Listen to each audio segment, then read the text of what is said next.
What is up, guys? We're back for another video. As you know, our season of driving is over, so I kind of want to show you the overall build on this thing. We've had a couple people say that we should kind of just do like build overview video, since we haven't really done that yet. So if you guys did watch last winter, you saw me build this, but definitely a decent amount of stuff got left out. So we're going to go over the whole car today, and we will show you what is done to it.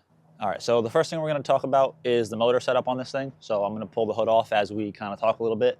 So this car has a 6-liter LS engine. Well, I guess it's an LQ9 technically. So that is the truck equivalent of a LS. So it's got, I guess, like kind of semi-built heads. It's got like valve springs, the trunnion upgrade, and then it has just like a drop-in basic Texas speed cam.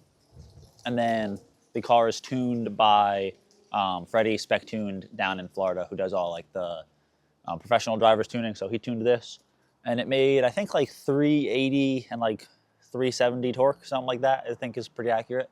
If I remember, I'll put up the dyno graph on the screen there. As you guys know, if you've been paying attention to the videos, we had a lot of problems cooling this thing.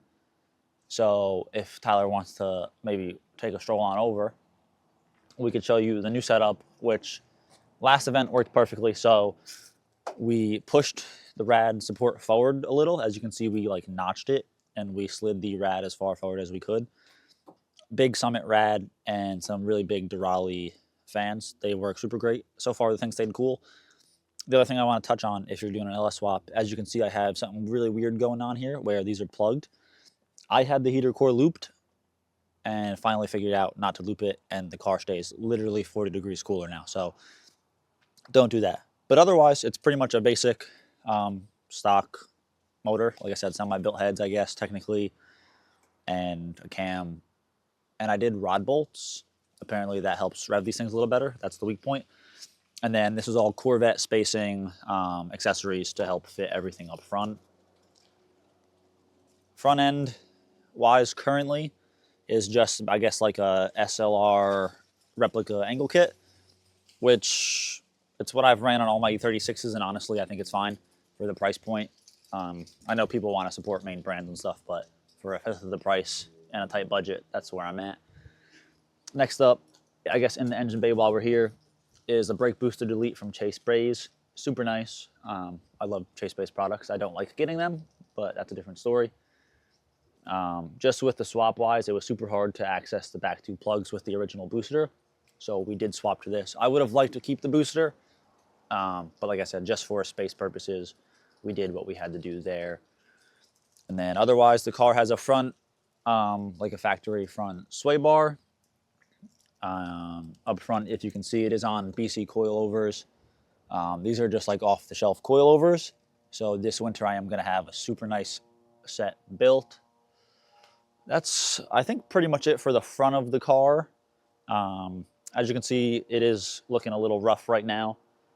If you watched our last video, you would know this thing got absolutely destroyed, so the body panels are basically just sitting on it.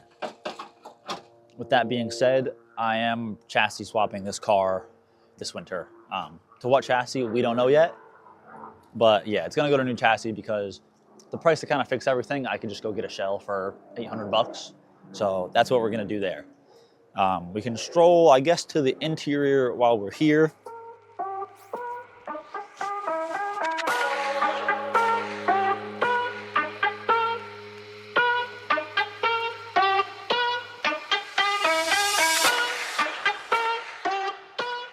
So next, we'll move on to the interior of this thing. As you can imagine, it's gutted. I'll just pull this door off so it's a little easier to film. It is, yeah, so it's gutted. We have a black dash. This was actually a tan dash. We painted it black with, what's it, like sema trim paint. And I actually told someone that this was a painted dash at the last event, and they were like, I would have literally never known. So I think it's super good.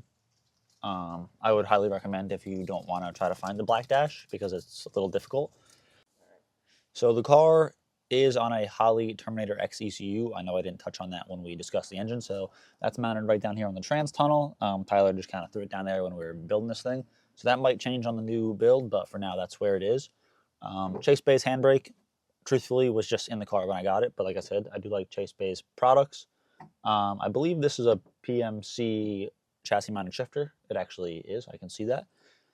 So, and then I have the Holley digital dash mounted on the windshield right here, just with the out of the box suction cup. Eventually, I'm gonna mount it in the dash. I just didn't really get around to it this year at all. The car is on factory pedals. I don't see the need really in this thing to go to a pedal box. As well as we have Sparco seat. So this is the Sparco Circuit QRT seat. It is the smaller of the two. They make two QRT seats. This is the smallest seat that I could find on the market. I'm a small person, so I got the thinnest seat I could, and that was this. Pretty comfortable. No really complaints, I would say, about the seat. Not much to say. And then I have status harnesses, which Tyler will get some fancy shots of these.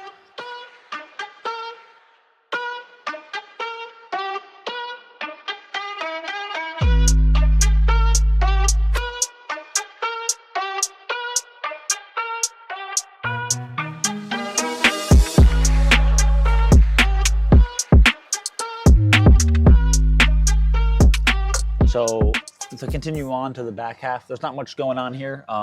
Just like pretty much an eBay harness bar. The car was supposed to get caged last winter. It just didn't work out. So, had to go with the harness bar for now. We did gut out the doors. No window motors. Trimmed out pretty much what we could with leaving, a little bit of support to be able to open the doors.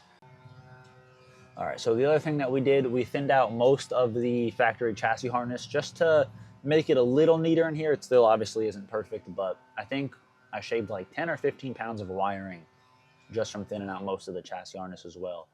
So a little neater, a little bit of weight savings. Really was just for my visual comfort. I hated looking at all the wires.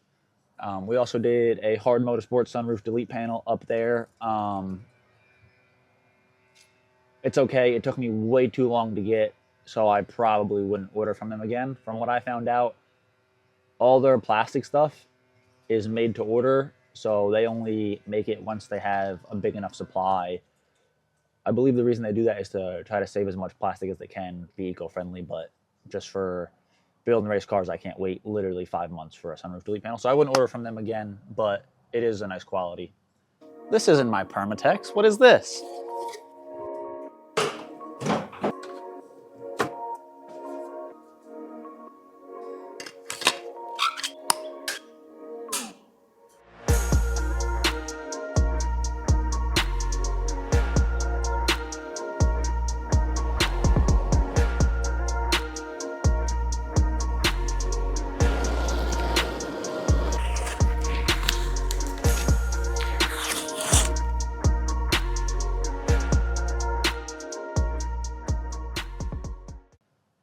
What else do we have? The whole car is painted Steelite Gray on the interior. I don't know if I mentioned that or not. I really like Steelite paint. This is the first time I've used it on the interior of this car and in the engine bay. They got a customer for life. I'm hooked. It sprays so nice and lays so well. It is expensive though, so you do got to pay for it. I believe that's virtually everything for the interior. We can kind of move under the car next, so we'll do that. All right, so to adapt the factory ZF transmission to the 6.0 we have here, we use the PMC adapter kit, like I said, paired with the Pennsylvania mounts. This keeps the factory translocation, so I have a factory drive shaft under the car, so it's super nice there. And then exhaust-wise, we have CX Racing headers to a CX Racing Y-pipe to a custom fabbed back half, I guess. It's really just a 90 turn down to the ground right now. The rest under the car, we have, like I said, we have BC Racing coilovers. The car has Willwood dual caliper rear setup, so that's super nice. The car is a factory diff, no quick change in this thing yet, wink wink. So it does have the big bolt front upgrade. The whole rear of the car is fresh bushings in it. We obviously reinforced the rear subframe mounting points so we don't rip the rear subframe out of this thing. What else do we have going on down there? I believe, is that everything going on under the rear of the car? Let me think. Yeah, there's not too much. Thing pretty much just has OEM wheels all around. I run a 235 Kenda currently right now. I believe when I start doing some comps, I'm going to run Velinos. Let me think. I'll tell you a little bit of the winter goals. So, like I said, we're going to a new chassis. So that chassis will be getting caged right off the rip, probably painted. I have a pretty sweet color that I want to do. What else do we have going on that thing? Like I said, this is going to go in pretty much completely refreshed. I'm trying to think what else. I believe that's it for the winter goals, where, like I said, we're going to do a full new coilover setup on it, sway bars, get this thing dialed in with the grip. That build series is going to be starting very soon, so make sure you like, comment, subscribe to stay updated on all of the new builds. I know Tyler's got a new build coming. We'll probably do a video shortly on his current car, so you guys have an idea what's going on there. Maybe Lenny will do an updated one soon as well for his 1J ZS14. But like I said, in the meantime, check out our merch in the description. We sell merch, parts, tires, anything you need. If you don't see it on our website, literally just message us and we will get it for you at probably the best price guaranteed. Yeah, I think that's all I got to say. Why are you zooming in on my face right now? You gonna see? Oh my God. I'm watching it. Yeah, I think that's all I got. It looks a little rough, but it was just through a long season. And if you watched, you saw Lenny spin and then Tyler blast me to Narnia.